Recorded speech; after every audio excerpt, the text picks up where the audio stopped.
Aux abords du Bataclan, la vie a repris ses droits. 6 printemps et une crise sanitaire semblent avoir atténué la douleur liée aux attentats du 13 novembre. Je pense que tout le monde a quand même un petit peu tourné la page, j'espère.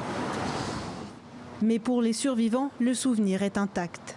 Avec l'ouverture du procès des attentats, beaucoup espèrent pouvoir surmonter le traumatisme. Ce que je cherche, c'est certainement un peu plus de compréhension, parce qu'on est un peu dans l'incompréhension forcément quand on vit un événement de ce type-là. Une reconstruction qui passe par la libération de la parole. On se demande si on est légitime à parler, puis après on se dit qu'on est tous touchés d'une manière différente et que c'est peut-être important de l'expliquer, pas que pour soi, mais pour d'autres également.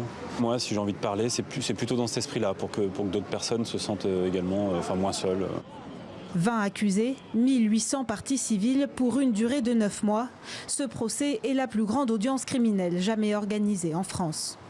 On représente 300 victimes qui ont toutes un rapport différent à l'événement, à l'attaque, aux attentats, qui le vivent différemment. Certaines ont besoin d'être là pour comprendre, ont besoin d'être là pour dire ce qu'elles portent, pour ressentir la reconnaissance aussi de la société.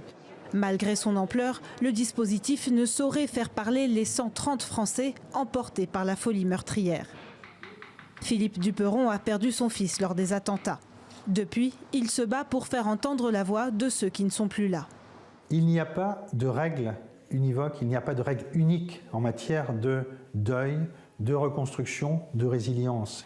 Mais le procès constitue une forme d'étape décisive puisque c'est l'aboutissement justement de ces investigations. C'est là où cette vérité est rendue publique, c'est là où la sanction tombe.